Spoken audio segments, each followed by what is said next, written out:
Grab your sword and shield. We going on a journey. NERDSoul.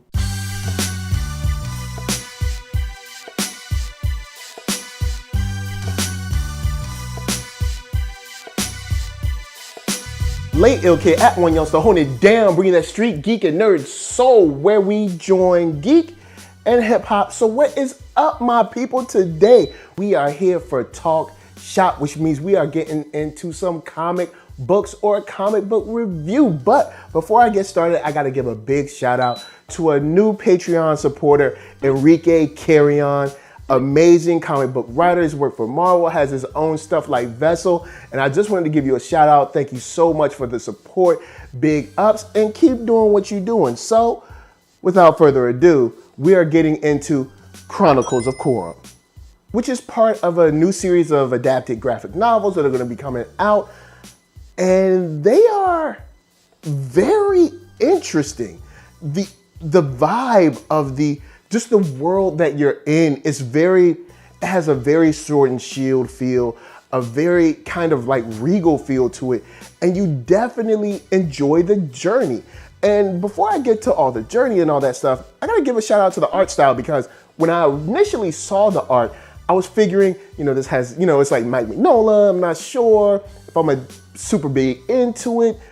It's not really my flavor, but the art, this is a good point or a good example of where the art and the story go together very well.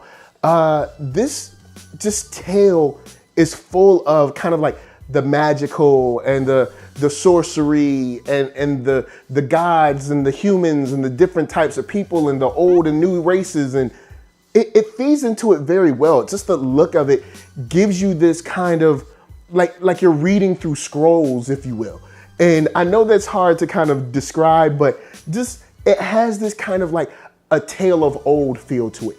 And I gotta give some shout outs, because that is something that for me to see offhand and be immediately turned off, but to get through the first 2 pages and say, this is perfect for it, I gotta give them their props, man. I really like the art, and the story is it's engaging, because it's your basic, hero's journey, but they don't treat it like it's for kids.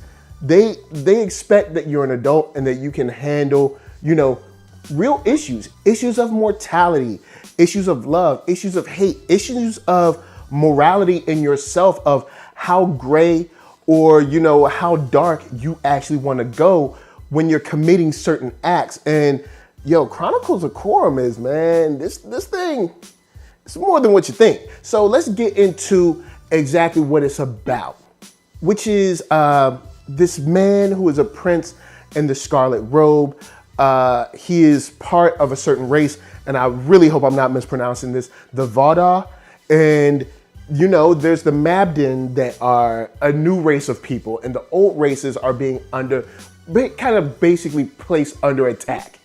And these Mabden are not playing B. I mean, they are mowing through the old races, and there's no way to stop them from the north to the south to the east to the west. They're just basically just flooding them with axes and swords and shields, and they just can't be stopped. And this prince, being the last of his race, is trying to find a way to navigate himself through revenge, vengeance, justice, and kind of trying to see what that looks like. And along the way, he meets many different people that hurt him, and even use him as a weapon or a tool for their own kind of like weird pleasures and ideas. But these things kind of feed the imagination when you're watching this man who's broken, literally and figuratively, be put back together and placed on another journey, a part of what he saw before. And you are thrown every which way, because there's times when you're like, you want him to give up. There's times when you want him to press on. And there's times when you're like, well, maybe all these old races should die. And that's what this book does a very good job of portraying. And we're gonna get into kind of how he plays out his decisions in just a moment. But of course, first, Cura Brand gonna help us pay them bills.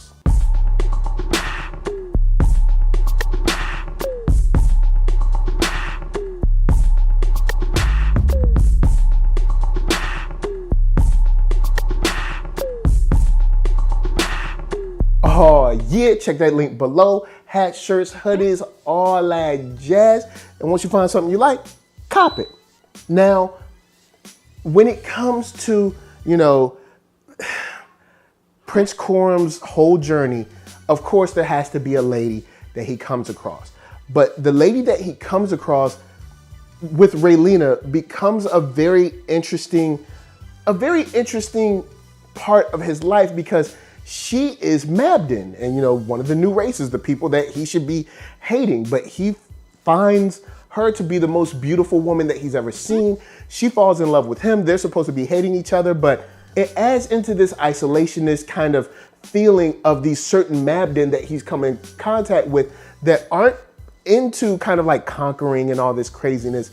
They're kind of learning to live in tranquility because they have received some information and knowledge from the older races. And that's another piece that I really think is interesting in this journey, is you have these older races that base themselves on kind of like information, on law, on kind of like structure and order. And the Mabden, who is the new race, kind of created by a certain god that I'm not trying to give away everything in this book, but created by a certain god that aren't interested in information. They're not interested in laws. They're not interested in the balance of anything. They want to just kind of rule, conquer, and consume.